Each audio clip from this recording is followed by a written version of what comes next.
a show where you wanna go. Yeah, it's live on stage, better than the page, better than the screen, better than a dream. Because so unreal, but it's still ain't real. Yeah, this is a show. Yeah, this is a show. Roll up and welcome to the show.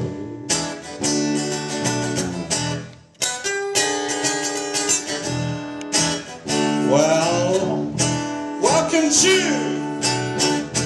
the Plinth. Yeah, it's live on stage. You're gonna hear some words from the page of a little book that I put out called Plinth.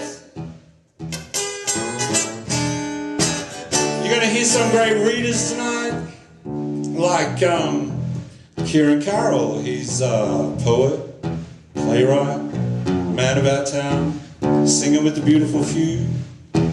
He's going to be telling you a story about what it's like to have a little elevation, how you feel more important, and what efforts you go to feel that little elevation. Caroline Lee is going to tell you the fairy tale of a poor little student who lives in Hawthorne East, and all she wants to do is go to Soul the Go-Go. But she's got to get home at midnight. And then Caroline Kennedy's going to tell you about that fateful trip to Sydney to visit that unit called the Art Unit by that band called People with Chairs Up Their Noses. And Dave Graney's going to read from the story called Hurricane Bob.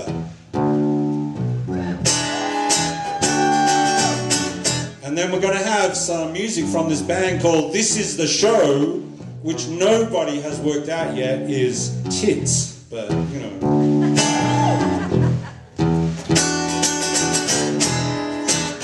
Well, this is a show, it's live on stage, better than the page, better than the screen, better than a dream, because so unreal. Yeah, this is a show! Thank you. Plinth. The tittle story. I won't play on the floor. I won't play on the carpet of the front bar of a pub. I must have a stage, a platform, whatever you want to call it. I will not have some old Anzac drunk wandering through my James Brown splits or Iggy Pop wrestle with Mike stand routine. Won't have real estate agents from South Melbourne chatting on phones, obliviously walking through my high wire balancing act of tension, emotion, and if diminished, shuddering grand finale. I won't play on the floor. I must have my stage, my rostra, my plinth.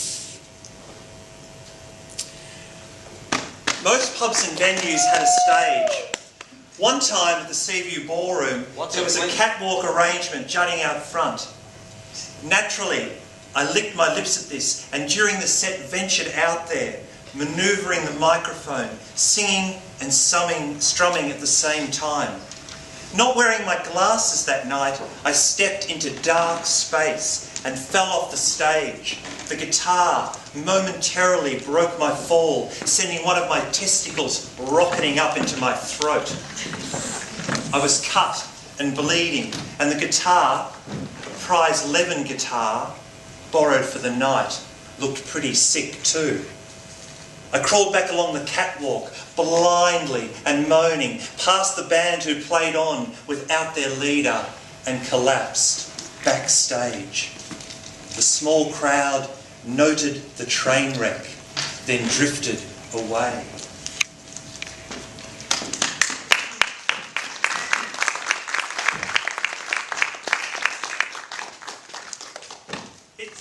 Sunday night at the Grunge in Richmond.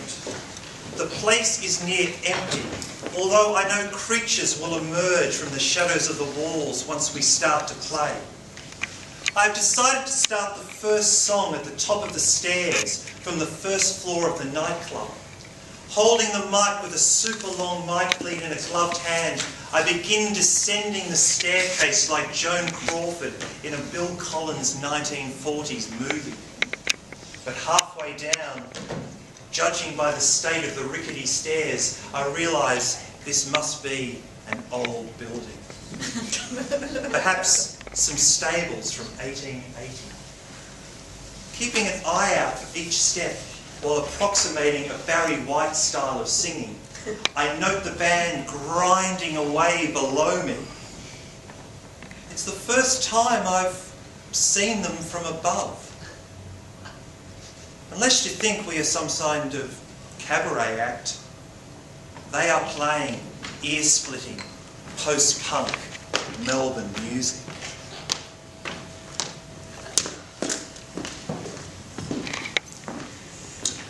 Another example of innovate staging was when we played upstairs at the Prince of Wales Motor Inn, a lay girls turned indie rock venue. It was my favourite time of year, just after Christmas, when everyone had left the city and we had the inner city to ourselves. For this occasion, we got hold of and lugged up the stairs 5 different rostra platforms for each member of the band to stand on. We set up on the floor outside the salubrious piano bar on the first level. The audience watched in astonishment as we launched into a new song that finished with a 10-minute chant. Coltrane's Sunship meets Led Zeppelin. Looking out at the stunned faces looking back at us, each perched on our rostra, the chant took on a life of its own. I let it run. We nailed it. After, someone rushed up and said, "You're all classically trained, aren't you?" Another said, "Oh, it's all improvised, isn't it?" After the band dissolved, I started playing solo gigs. I would amble on stage, occasionally begin to remove my shoes, then my socks, then a cardigan, then another cardigan. Sometimes I wore 3. By this time, people were drinking and chatting with friends who'd be cocking an eye in my direction. The hobo striptease continued until I grabbed my guitar lead, plugged in and hit them smack between the eyes with the most professionally executed rock and roll song I had. Well, that was the plan. One time at a particular type of industry gig at the Basement in Sydney, I got so wrapped up in my corner of the eye theatrical entrance that I forgot to plug in my guitar lead and started the first hit song without any amplification. Flailing away in near silence, I wondered at the bemused faces of the audience until the roadie rushed up and dived on stage, fishing out the lead, and from under the pile of socks, cardigans and coats, he held it up for me to plug in. Around this time, I stopped playing gigs for a while. After a long layoff, a lot of dog walking and building a chook shed, I went back to playing solo. Played a few gigs. This went well. It was a little pudgier than in my heyday. My Delta Cream addiction was showing. I booked a residency. The publican was glad to see me again after 6 years. We used to rock it up a storm in the back room. It was a lot quieter now. The gigs were in the front bar. This presented one problem. There was no stage. "I won't play without a stage!" An old voice screeched stridently in my head. Or should I just roll over and accept my new middle-aged beached whaleness? No, damn it, I'm a showman, a one-man boogie board riding on a wave of blistering guitar and honey-dripping vocals. Aren't I? The less I was like that, the more I needed the stage. I looked up online, rostra for sale, for hire, and staging solutions. Too expensive. Coming down the tip, I went to the local town hall. They must have loads of roster in the basement. At the counter, I was served by a guy I recognised as a pioneering folk guitarist in the 70s and 80s who was now an arts administrator. He passed me on to the manager. She gave me the full printout of Community Facilities Hiring Policy. This was the, "We can't possibly hire you a single rostra. What do you think this is" spiel. I snorted in disgust and strode out of the office. She followed me out into the street looking like she was going to call out something, but didn't. I kept my eye out for solid but not too heavy boxes. My friend Velvet came over and we had a stage working bee. It had to be a beached whale jumping around in it and be transportable by one person. I got some milk crates from Bunnings and some cable ties, and we sourced 12 milk crates. I tested it out, standing up like a first-time surfer in the lounge room. Yippee. But at that moment, I got a call from a friend who worked at Harry the Hirers. They had a beauty with hollow steel tubes. All these milk crates would not be necessary when you had hollow steel tubes. There was a Harry's near my joint. I drove there. I pulled up in my crappy rusty station wagon. It clattered to a halt and two guys in overalls who looked like they had been playing cards in a back room since 1973 came out. "I need a stage." Beside you. "You need a new car."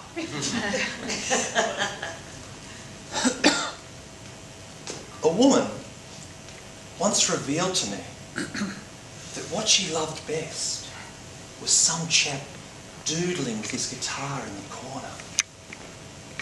Really turns her on, apparently. Not I. Oh no, not I. I'm not strum in the corner. Just because I play acoustic guitar doesn't mean I've got a beard. I plug my guitar into my amp.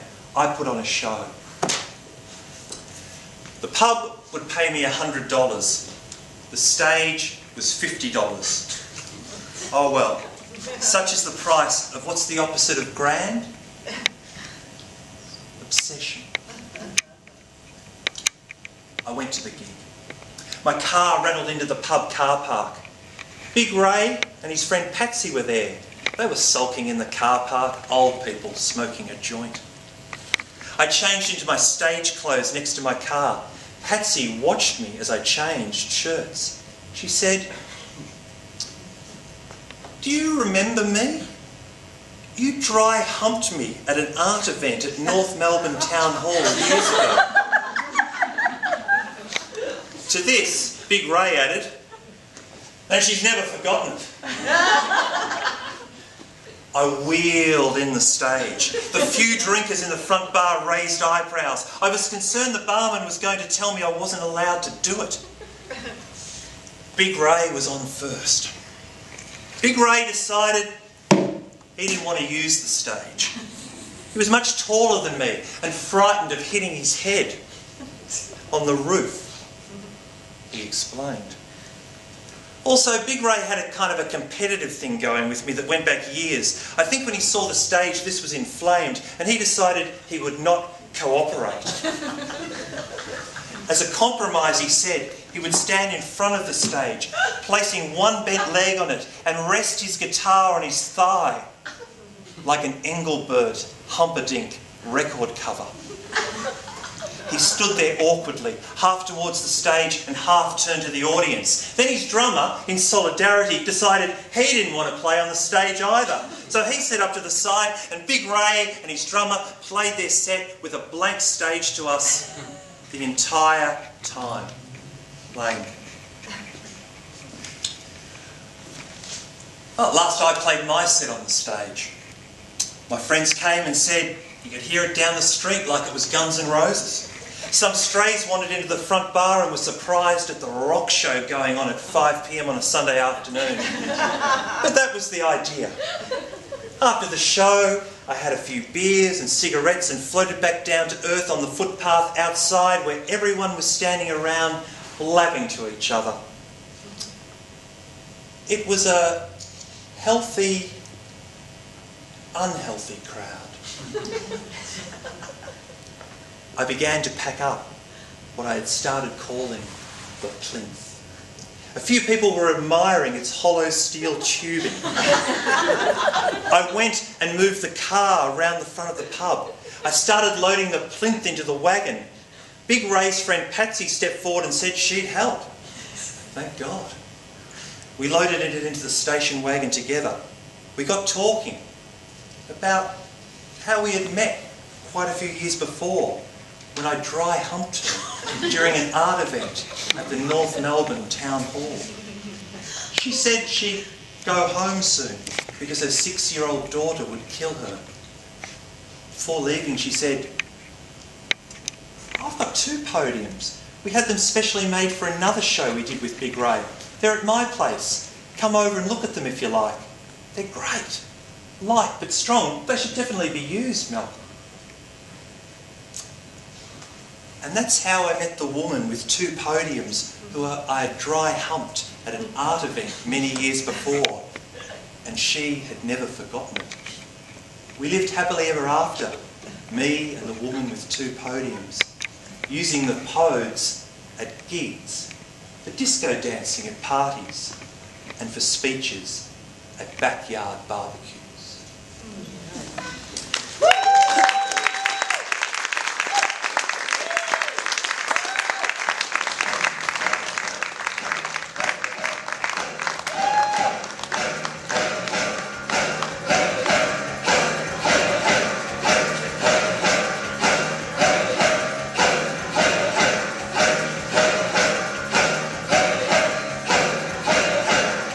Shazam! Cindy found herself standing at the bar of Solar Go-Go at Temple Hall. She looked at the mirror behind the bar. There was a woman, apparently her, standing by the bar with a classic Ronnie Spector bouffant hairdo, pulvinated lips, long drooping eyelashes, plump breasts pushed out by a Madonna bra, the latest Italian boots. Cindy noticed she'd grown 6 inches taller and had a 20-inch waist. In fact, there, beneath the hodgepodge of the best international fashion clubber from the last 20 years, was an hourglass figure.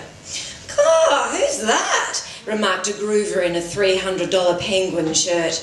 "Check out Lady Gaga," said a girl in a spandex playsuit. "I thought it was Miranda Kerr in a Zara Rhodes dress. Are they really gossamer wings?" asked the groover.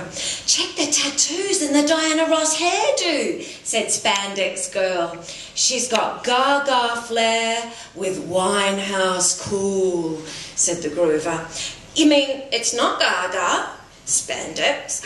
"What would Lady Gaga be doing at Solar Go-Go? I don't know, but check her out." "What's the point of any of us going on the dance floor?" asked the groover. "Hold on. Looks like Twiggy Murdoch Holmes Bayou III is going to try his luck," said Spandex Girl. Twiggy Murdoch Holmes Bayou III moved in on Cindy with all the assuredness of well-placed long-term stocks and shares. "Hi, what's your name?" preened Twiggy Murdoch. "Cindy," said Cindy.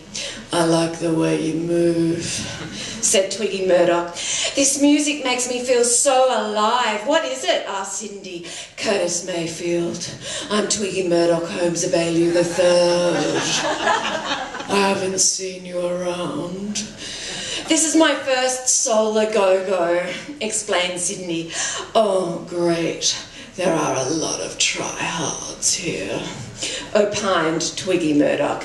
"I know who you are," declared Cindy. "You're the captain of the university football team. Your father owns 3 television stations, your stepmother runs the UN refugee program, and last year you were voted the most eligible bachelor in the Southern Hemisphere." "How do you know that?" asked Twiggy. "Wallpaper magazine," said Cindy. "You missed something out," said Twiggy. "Oh, what?" "I have a really big yacht," said Twiggy Murdoch, winking. "I didn't have time to list all your personal assets," said Cindy. "My biggest asset is my big yacht." Wink, wink. "I'd love to take you on a ride on my yacht." Wink, wink. "One day, Is it a 12-footer or an 18-footer? Said Cindy. Oh, very good. Very droll, said Twiggy Murdoch. And I also forgot to mention you're engaged to Sandra's supermarket chain of Fortescue, said Cindy. It was now getting embarrassing because all of the men at the dance were in a circle around Cindy, so much that the whole dance floor had ceased to function. The next suitor was Victor Vargas Llosa Vagabond, a poet. My mother was a South American revolutionary and my father was a Nobel Prize winner, said Victor Vargas as he and Cindy danced to a Northern Soul track. Victor said he had composed a poem at the bar while watching Cindy move on the dance floor. He tried to read it to her, but at the same time Cindy discovered that she had previously unexplored flexibility. She wrapped a leg behind her head while beaming with perfect teeth at Victor, who was reciting his work. Victor, you know, there are so many people here that I want to dance with. I can't just be with one person all night. I respect that. An open relationship is totally cool with me, said Victor Vargas diplomatically. Cindy was amazed to discover that she was now able to perform contortionist moves. Quite effortlessly, she put her head between her legs and poked her tongue out at Victor. Unsure of the romantic protocol in Australia about this situation, Victor vamoosed. Cindy righted herself and found the next guy was Retro Ross. Ross had a cowboy shirt, the rhinestones flashing in his James Dean blue eyes. Hey, baby, I've got a restored Mustang 66 parked out the front with a surround sound system tweaked exactly to Sam Phillips's original reverb and leather seats that play the opening bars of Elvis's Teddy Bear. Retro Ross's hair was brill creamed rock solid and his jaw was squarer than the prow of an Arctic icebreaker. You want to come for a moonlit drive with your daddy-o, sugar pie? He asked. Cindy was overtaken by a fit of the giggles. Bloke after bloke approached and made their pitch. Some sang, some bowed and scraped, some played the cool fool. Cindy let them all do their bit and gave them a twirl on the dance floor. After doing the tango with a philandering internet whistleblower, Cindy sighed and declared it was time to go and powder her nose. As she approached the ladies, the long queue magically parted and she found herself standing before the bathroom mirror. She was stunned. Her face was glowing, golden, radiant. Her eyes were bright as headlights. She was overcome with shock at realising how good-looking she was. She stared at her perfect hair and skin. Her pimples, double chin, bad hair and bifocals had disappeared. She was the full blossoming picture of a woman you might see running through a wheat field in a cereal commercial. Cindy was awestruck by her own image, as was everyone else. She went back out on the dance floor and effortlessly danced every dance in the 21st century dance book. She made up moves you only see on the Brazilian version of So You Think You Can Dance. It was all so easy. It was like a wave of sunshine was thrusting her forward into each and every moment. She was the only one dancing on the dance floor. Everyone else stood and stared. But then, in the far distance, Cindy heard a rasping voice. You got 30 seconds, said the voice. But Cindy couldn't quite hear 28 seconds. Hold on, what?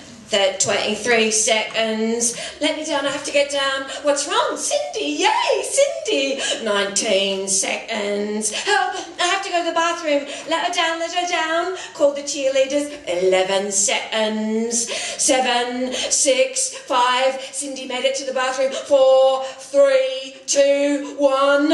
And into a cubicle, she shut the door. Shazam! Cindy squatted in the cubicle, her back pressed against the door to keep it shut. She suddenly felt as if a claw had grabbed her and was squeezing her hard. Every bone in her body ached. Her glowing mood suddenly shifted to a black cloud of gloomy shittiness. She craved a cigarette. Cindy had never smoked cigarettes before. She cried out, "Can somebody get me a fucking cigarette?" Followed by a hacking cough. Her voice was like nothing she had ever heard. It was old and craggy and nasty. She looked down at her legs. They were old, netted black stockings that had seen better days with a few tear holes. Her legs were white and plump with some old tattoos on her arms and legs. It felt like a legion of ants had lodged underneath her skin, which was becoming furiously itchy. Who's been fucking with my stockings? Wheezed Cindy. Are you all right, Cindy? A little voice outside the cubicle. It was one of the cheerleaders. Get me a fag, will ya? Commanded Cindy. There's no smoking allowed inside. Beautiful, said the cheerleader. Cindy cleared her throat like a doss house veteran. Get me a fag, dick wipe. Okay. The cheerleader vanished. Oh, God, she felt like crap. Like 10 hangovers had arrived all at once. People started flocking into the toilets. Cindy's in the toilet and won't come out, cried the mob. Are you okay, darling? Do you need something? One of them asked. Get her some water. A $6 bottle of water was rolled under the cubicle door. After a split second of silence, a stiletto heel puncture appeared in the door as it was kicked violently from inside. Cindy, what's wrong? Bugger off, the lot of you. You're a bunch of pretentious wanker dickheads, all right? Said Cindy, still locked inside the cubicle. One of the puzzled crowd climbed on the toilet seat in the next cubicle and peered over the wall. All he could see was a mass of dyed black hair hunched over the toilet and some tatty old pointed black shoes sticking out at the bottom. Hearing the prying visitor, Cindy looked up, revealing a face. Not of the sweet golden maiden running through a field of wheat and pirouetting on the dance floor, but of a horrible white-faced old hag with a nose like witchy poo in HR puffin stuff and skin like Mary Ann Faithfull strung out on her worst day in the back alleys of Paris. In fact, to all appearances, Cindy had been transformed into a pasty-faced, black-haired, red-lipped, old rock-and-roll witchy poo. Us and killed a skag hag. The young groover fell off the toilet in the next cubicle in total shock. Through a combination of hand gestures and mouth gulpings, he communicated to the waiting crowd that Cindy was now something horrible and vile.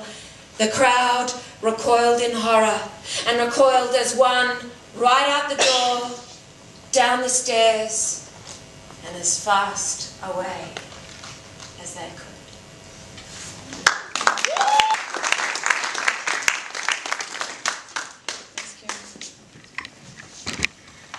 McCracken.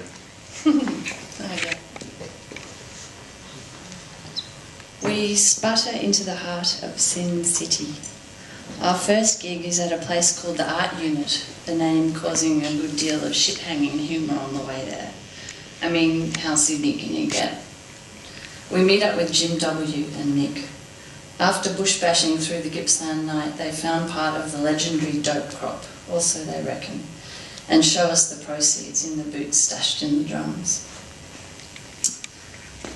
The Art Unit is run by hippies who have gone new wave. They're older than us. They welcome us upstairs. They're serious inner city Sydney types with cropped hair, opinions and a lack of effusiveness. They're sitting on beanbags. Enough said. They offer us a spliff. We look like the wild men from hell. Big Jim is about 6'5". Jim W. looks like Pigpen from Peanuts dragged through a hedge backwards. Nick looks as if he's been reanimated from the swamps of Gippsland. I'm scratching my burning crutch. David stares ahead like the chosen one, a golden glow around him at all times, squinting towards a futurist, abstract, Ornette Coleman horizon, his little glasses sitting on his scrunched up nose. Once they've got us totally stoned, the old new wavers say we have to go downstairs and lug in the PA, while they stay in the beanbags. Is this some sort of bullshit Art Unit hippie initiation process for out-of-towners or something? Fuck, lugging the PA. I can hardly lift my arms. We start doing the sound check. I don't know much about sound checks. I lug my amp onto the stage and plonk it down. The mixer calls out, "Hey bass player, are you going to put your amp there?" I shrug. 4 out of 5 bass players put their amp on the left-hand side of the drummer, the mixer announces. I peer to the back of the room. So the mixer is a smart-ass prick. Having doled out this statistic, he waits for me to comply. I lug my amp to the other side of Jim's drums, which I notice still have Gippsland Forest sticking out of them. They look more like drums from Buried My Heart at Wounded Knee than the tight, funky rhythm section the mixer is preparing for. Amazingly, a good little crowd turns up. I don't know any of the songs. I've never played or rehearsed them. I've been hanging out for some clues or instructions. Big Jim and Jim W don't really talk. Just before we had left Melbourne, David gave me a set list. It lists the song titles like Aeroplane. And next to each title, he's drawn a little picture or scribbled something like reggae. As to what key or chords, that's up to me. Big Jim on the other side of the stage is blithely plugging in. The first song hangs together because it's a one-note drone. I get the feeling I wreck it by overdoing it. As my fingers climb up the neck of the bass, I can feel the rest of the band breathing down my neck. The whole thing about these guys is you have to be crazy and over the top, but they are utterly disdainful of crazy and over the top. They're probably way ahead of me, making pure music. Art with a VB can. My Sydney connection, Peter, also known as the Bulb King, is there with his classically trained pianist girlfriend. I had lined up to stay with him, but was concerned the band might freak them out. He's also brought along my ex-girlfriend, Wendy, who I went out with in Canberra. She now lives in Sydney. Wendy is a cane farmer's daughter from southern Queensland who speaks Russian and French and has a human lead haircut. I'm very excited when I see her stride in as we start up. After about 5 or 6 songs, David turns to the band and yells, "Nutbush City Limits!" To me he says, "You know Nutbush City Limits?" I don't have any idea of the chords, and at that moment can't even bring the chorus to mind. Jim W starts pounding the drums and David starts wailing, "Nutbush, Nutbush." He then blows hard into his sax. No notes, just sounds and blurts. Nutbush, Nutbush City Limits, City Limits, blit blah, honk eek. Big Jim is clanging away on a chord on his electric guitar. It's not helping me. It sounds a lot like the first song. I join in and we lurch to mid-song. Suddenly the power is cut. Only the drums are left clattering. The vocals have disappeared and the guitars have been severely and rudely diminished. Being cut off in mid-flight, I want to keep the improvisational spirit going and incorporate the power cut into the song. I don't realise what's going on. Eventually the clattering stops and there's a momentary silence. Then, emerging from the fold back and wafting across the darkened room comes a Churchillian voice, awash with earnest reverb. Never in all my life, in all my time, have I seen or heard such bad music. In all the time here, we have had 5 noise complaints. Already tonight, we have had 17 noise complaints. This is not even music. Peering into the lights, I can dimly make out the profile of the mixer with a microphone, which he has plugged into the mixing desk, making his sombre "We fought them on the beaches" speech. In front of us, the small audience begins to split in 2, either towards the mixer or towards the stage, depending on which side they support. 2 or 3 guys want us to keep going. I'm all for it. Turn the bass up to 10 and play without the PA. Like a headmaster who's deeply disappointed that somebody has been stealing the milk money, the mixer pronounces the gig dead and banishes us from the art unit. Yeah. To conclude the readings part of the program, after Dave Graney reads, there's going to be a short interval and then the band's going to kick in. So for the last reading of Plinth for the Night, please welcome Dave Graney.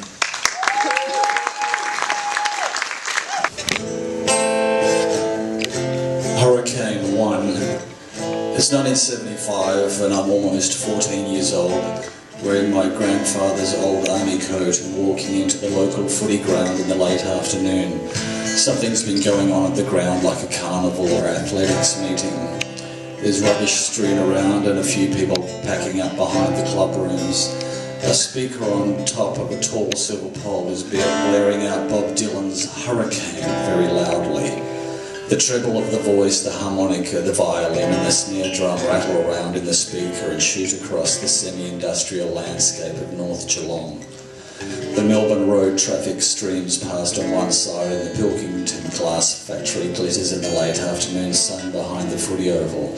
The ground is home to the North Geelong Magpies, Collingwood colours, the oldest, toughest, most tragic footy team just like Collingwood in the Geelong and District League, who I play for in the under-15s. In this setting, the breathless street poetry, the street anthem, the raggle-taggle gang pouring out their protest in diamond-encrusted words are in sync with the surroundings.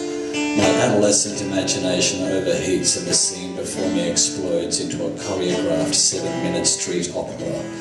I experience a massive surge of Bob, from which I will never recover. Hurricane 2. It's the end of the 1970s and the end of school. What will a young man who can only think of Bob and all he has discovered through Bob, Soul Dad Brother, Lenny Bruce, The Beats, Lightning Hopkins, John Coltrane do? But for the moment my father has a funny request. He wants me and a mate to go and pick up a tandem bike from a dentist called the Bob and ride it back across Geelong. My friend Greg Fleet, future comedian, and I catch the bus across town, and sure enough there's a tandem bike waiting for us. How do you ride this thing? After some hilarious attempts we get it up and going and are soon whizzing along in the December 1979 sunshine. Spontaneously I start singing, "Pistol shots rang out in a barroom night." Greg immediately sings back, "I didn't do it," he says, and he throws up his hands and does a Norman Gunston, acting out the words, vomiting up in his hands, ha ha, crashing us almost into the back of a lurching brown Leyland P76. 11 joyous verses later, with Reuben sitting like Buddha in a 10-foot cell, we arrive on the north side of town and deliver the bike.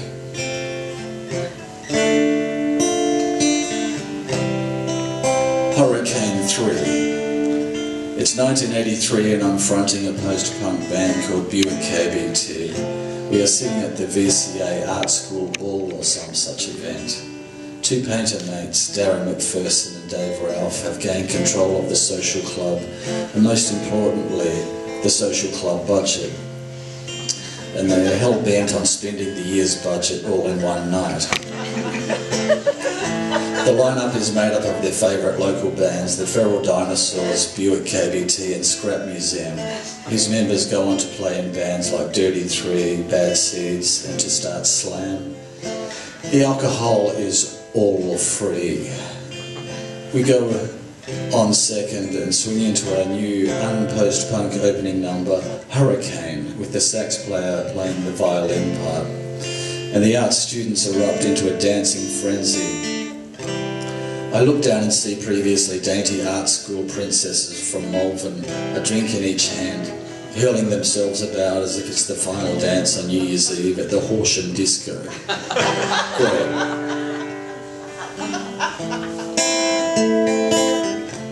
Hurricane 5. It's late 1990s. I've taken some years off playing gigs following a nervous collapse or period of exhaustion, whatever you'd like to call it. I call it my motorbike accident period. As I recover, the music itch returns, so I ring up for a gig. And of course, the Melbourne gig booking caper is a cruel mistress with a bad short-term memory problem. So it's Monday night, open mic night at the Punters Club for my return. I'm sitting in the lounge of the Punters Club with about 4 other people watching the guy before me wind up.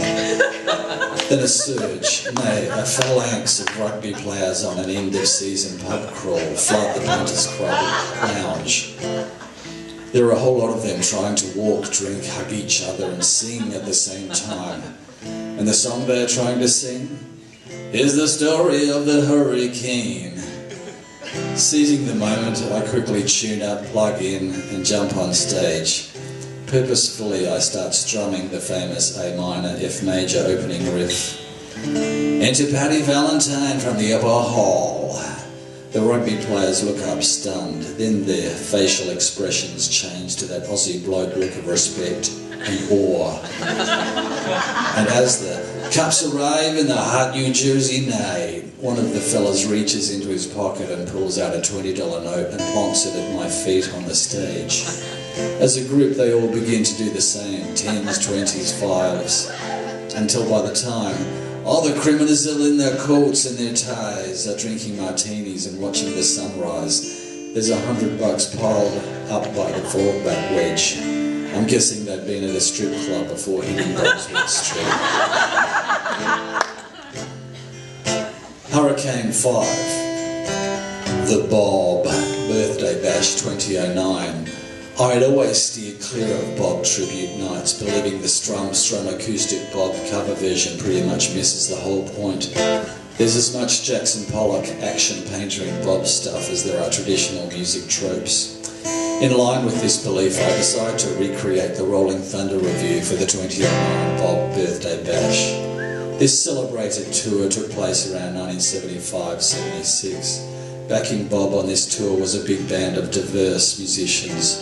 Bowie guitarist Mick Ronson and Rambling Jack Elliott, for instance, as well as a travelling cast of characters, poets, actresses, philosophers, shamans, roadies, playwrights, that grew or shrank depending on the night.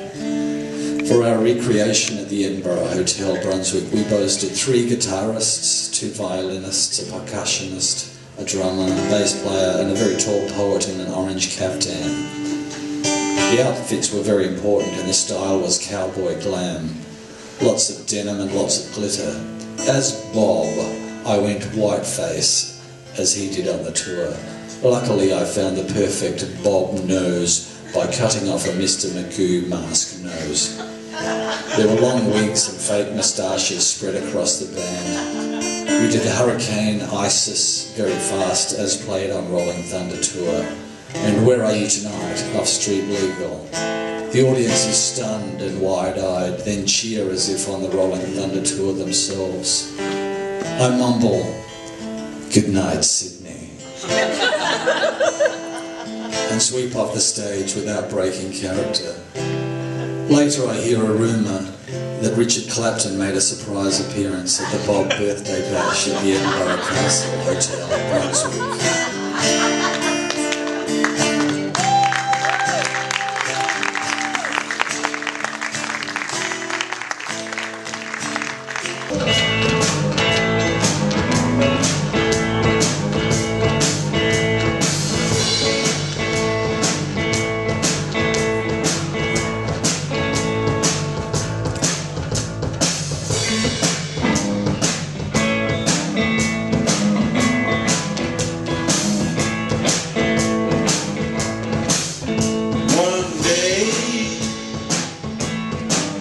I'm gonna ride,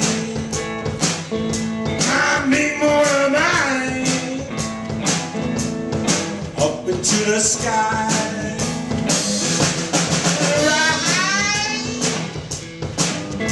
that big intersection in the sky.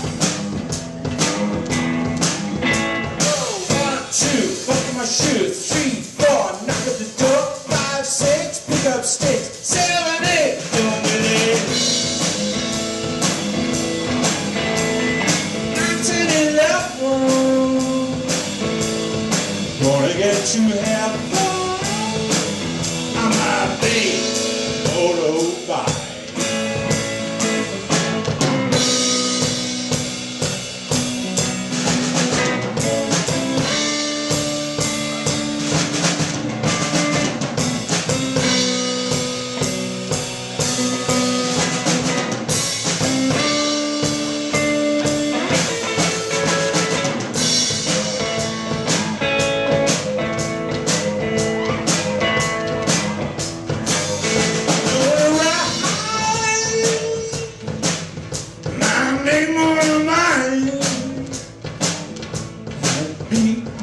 Intersection in the sky, but where Jesus is, the windscreen wiping guy is gonna say, "Is today the day you get your windscreen wiped today. I say 1, 2, buckle my shoes, 3, 4, knock at the door, 5, 6, pick up sticks, 7, 8, illuminate.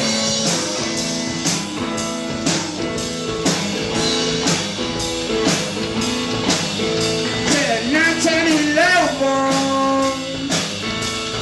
Gonna get you help on my big old bike.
Sticks, 7, 8, illuminate. 9, 10, 11. Gonna get you help on my big motorbike.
Alone instead of big hotel. I'm running to the 1940s, going down, stay at the Cumberland Hotel.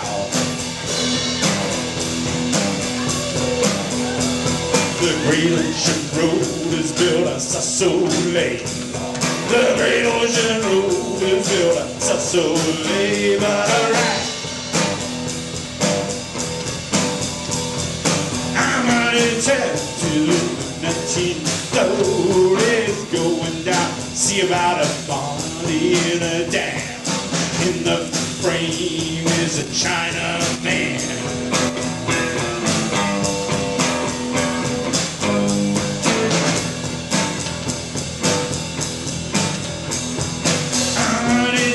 To the 1930s, going down to stay at the Cumberland Hotel. The Cumberland Hotel, it's a brand new hotel. It's like some palace in Hollywood, France, alright.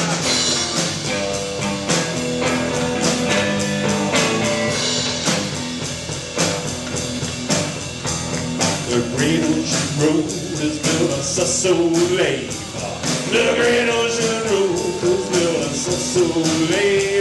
All those unemployed workers in the noonday sun, breaking their backs, and it ain't no fun, alright.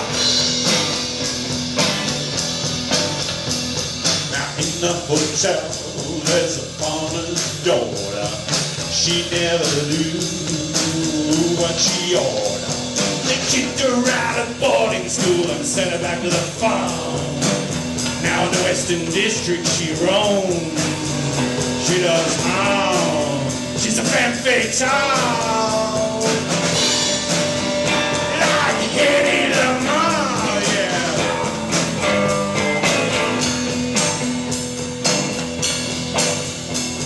The Great Ocean Road is built on Sassolé. The Great Ocean Road is built on Sassolé, right.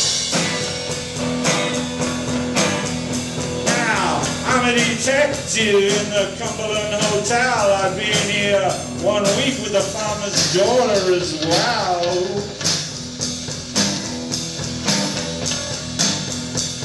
The farmer's daughter tells me things that she ought to know. How her granddaddy came from Edinburgh. She cleared the land and he built stone fences. Because in the water holes to kill the black falcons. What's in the water holes to kill the black falcons?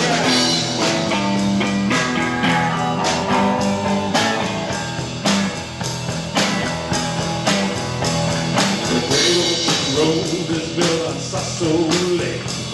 The Great Ocean Road is built on Sassolé. All right.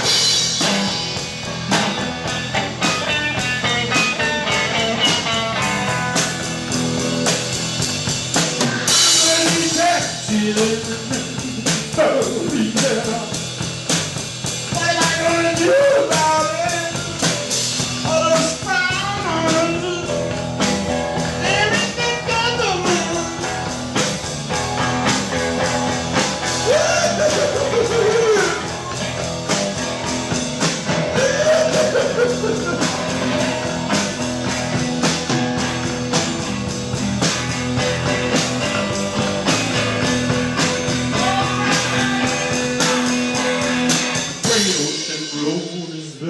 Sassolé. The Great Ocean Road is built on Sassolé.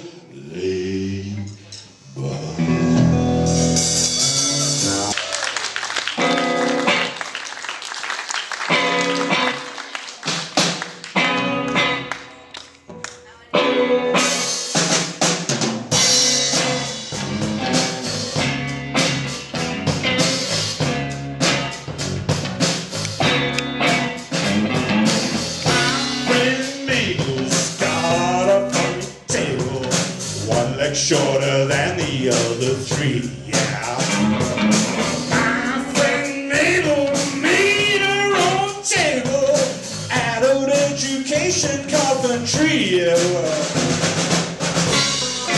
Up and down, it makes the most creaking sound.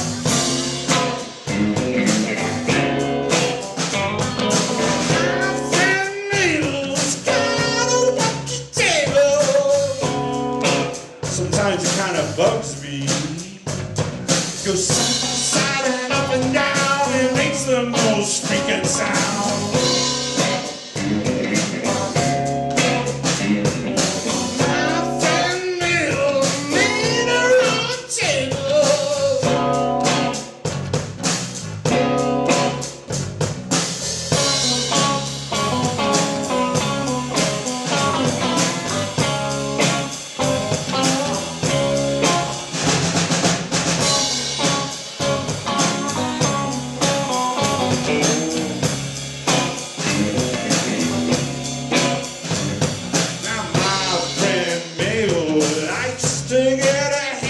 On me on Wednesdays around 3, yeah.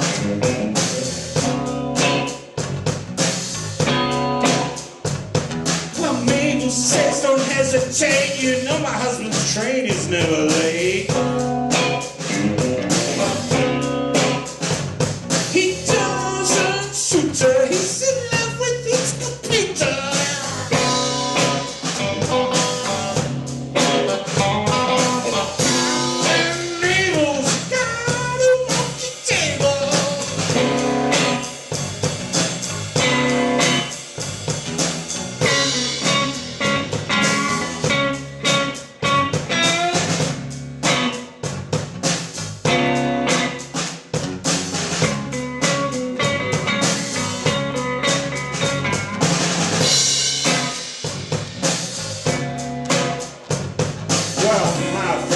Mabel says, just go with the table. That's how I built it to be, yeah, Mabel, yeah.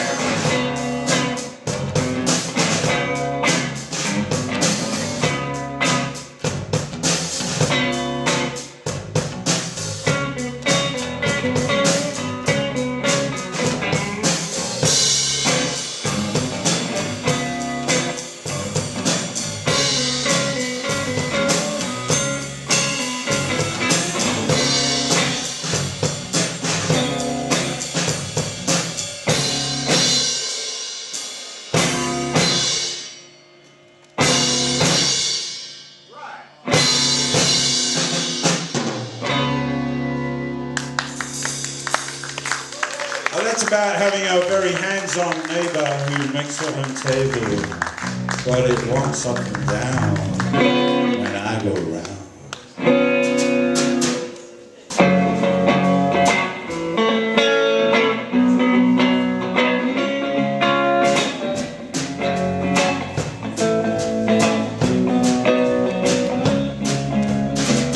Really blew all the kids away at school today when I told them we lived in a grandstand. Live in a grandstand. Overgrown and broken down, and no one ever comes around our grandstand. We all live in a grandstand. One day Mom said, Dad's got mad. Come on, kids. That's how we found the grandstand. Every day around 4 p.m. Mom goes up for food. She says, y'all better look out. Y'all better look out. I live on the second level. My sister's up top. My mother lives in the members' lounge. That's her lounge room. Overgrown and broken down, and no one ever comes around our old grandstand. Saturdays I like to imagine I'm hearing the sound of the grandstand.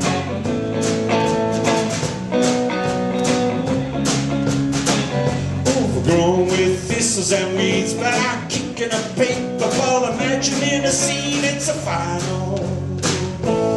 Hear the grandstand. It's the last minute. I'm the hero of the grandstand.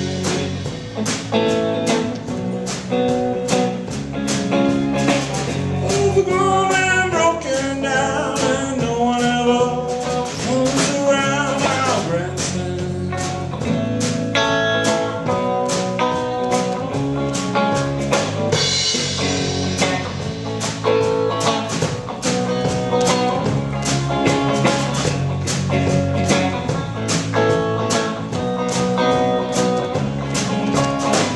One day we found a guy. He was drunk, he was dead, he stunk of wine. I don't know why he was in a grandstand. One day we found a guy. He was drunk, he was dead, he stunk of wine. I don't know why.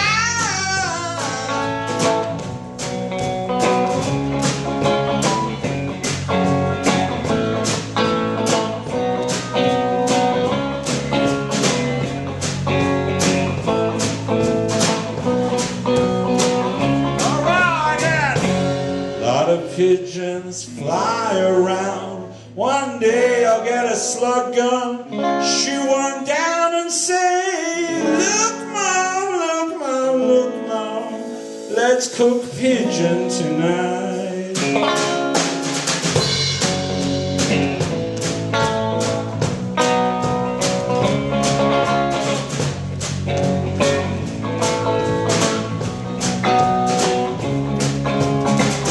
Overgrown and broken down, and no one ever comes around our grandstand.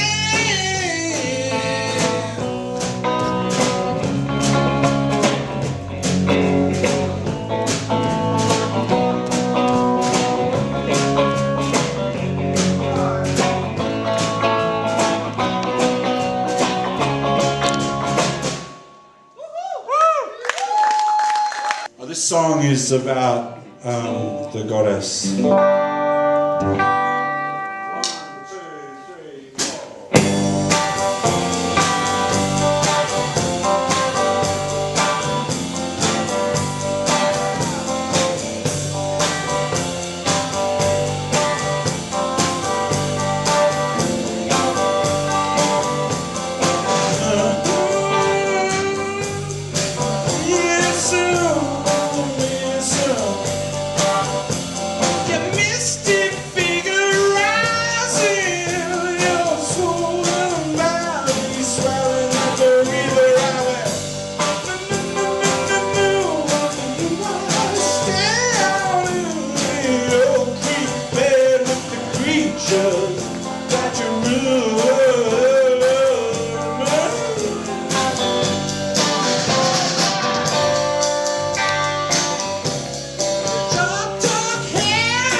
Factories used for housing use no longer.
hold.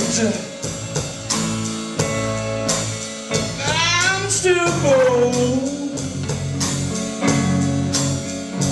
I'm an old soldier. Won't you listen? But I carry on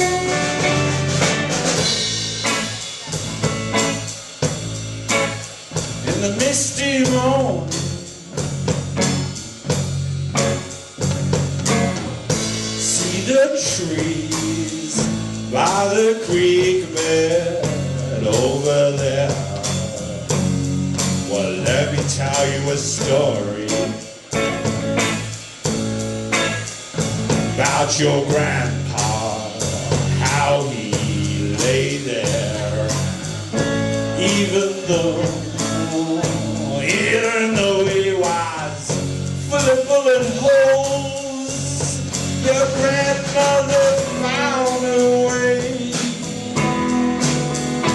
to carry him away.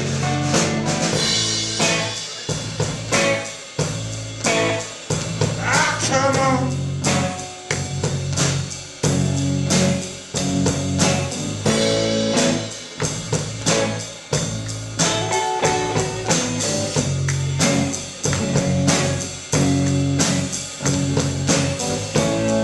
Come over here. Take my hand, yeah. Yeah. Dance a little dance. What could go wrong?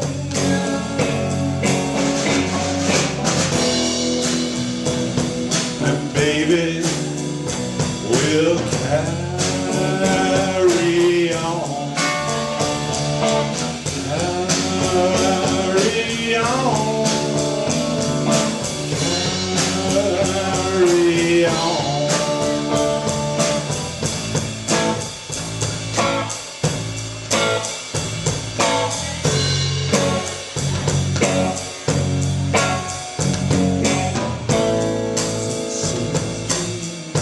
She's got stories for ya.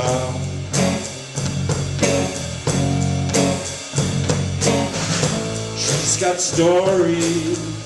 She's got stories for ya. You just gotta listen.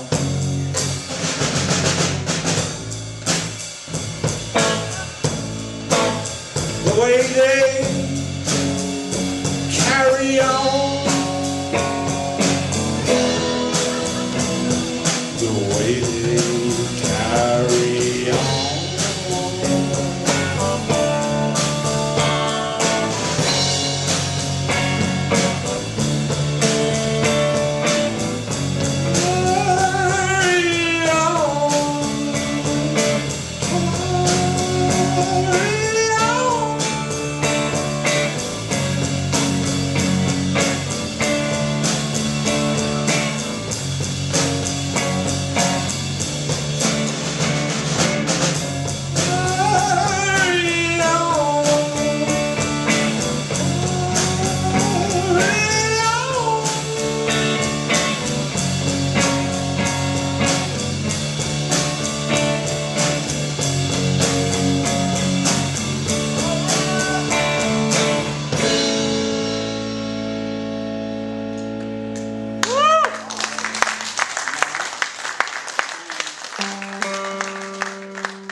What about in the mood?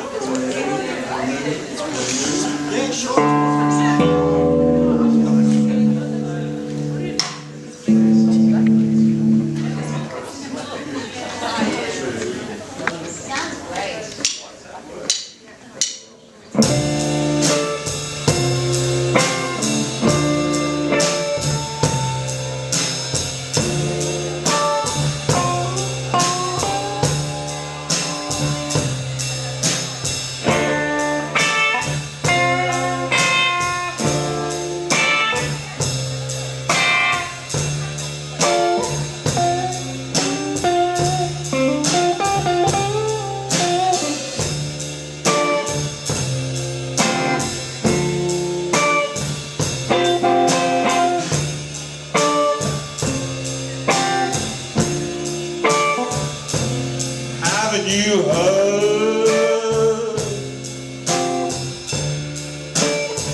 Take me to the room with the women weaving.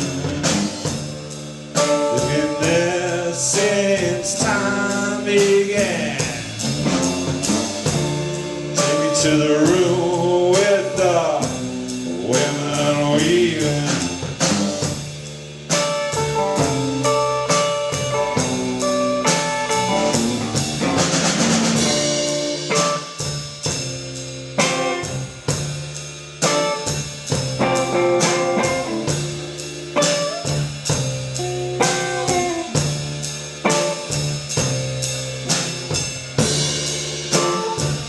Fantastic, wrapped in plastic. Did you mention sweet ascension?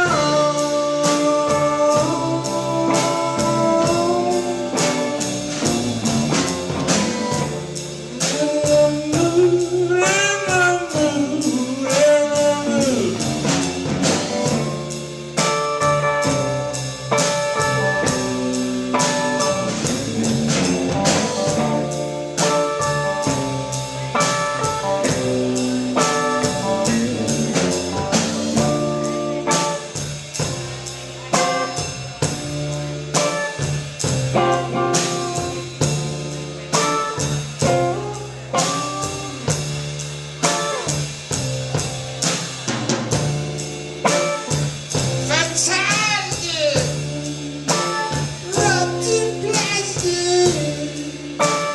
Did you mention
oh, carry me over your shoulder, carry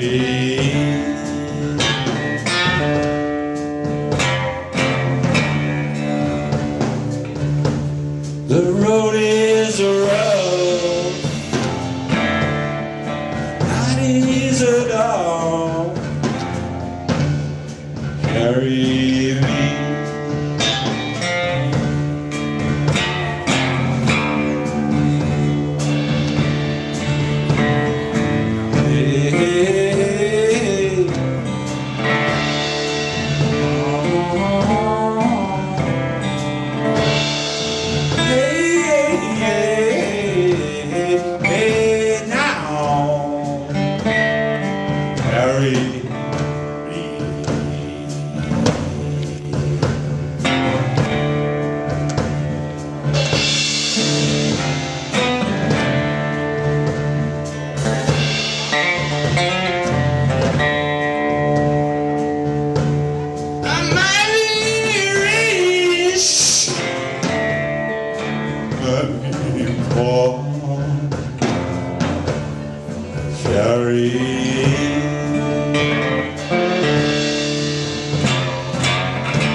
anymore.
Well, this is a show where you wanna go.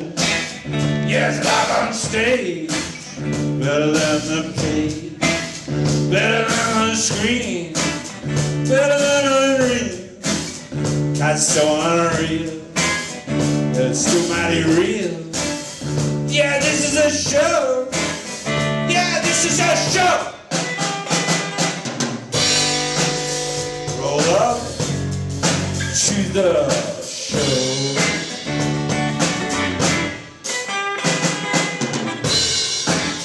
Well, you look so bored when you walk through the door, but then you're so gorgeous, George, swinging from the ceiling, expressing his feeling, expressing and feeling, getting confusion in just fusion. See the man swinging with that big trombone. This is a show where you wanna go. Yes, live on stage, better than the page, better than the screen, better than a dream, better than so unreal, but it's too mighty real. Yeah, this is a show. Yeah, this is a show. Yeah, this is a show. Yeah, this is a show. Do you wanna go to the show?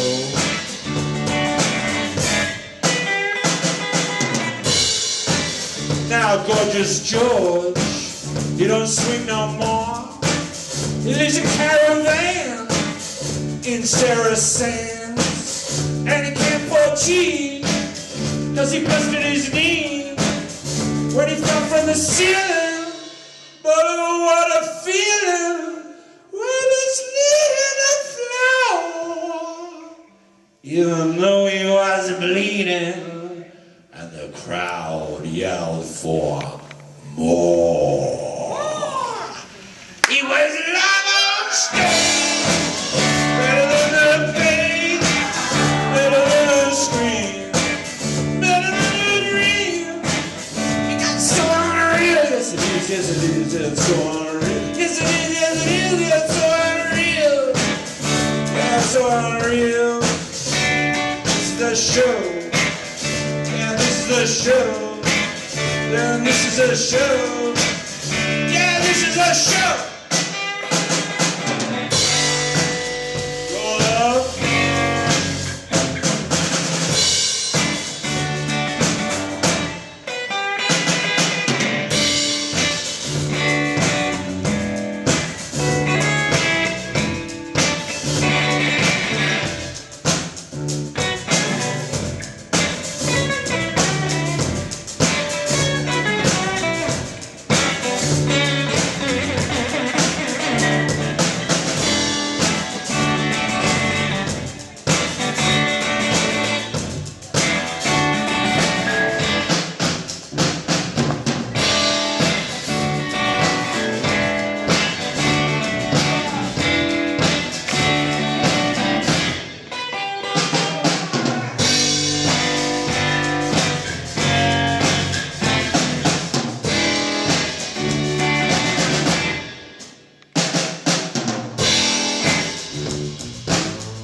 Well, thanks for listening to us tonight and coming to this wonderful event. And we'll come out and sign some documents later, very soon actually.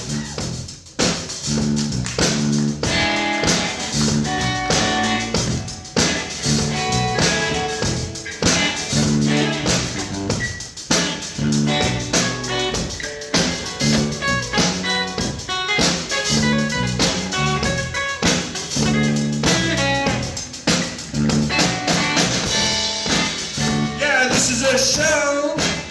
Yeah, this is a show. Yeah, this is a show. Yeah, this is a show. Yeah, this is a show. Yeah, this is a show. Thank you. Good night.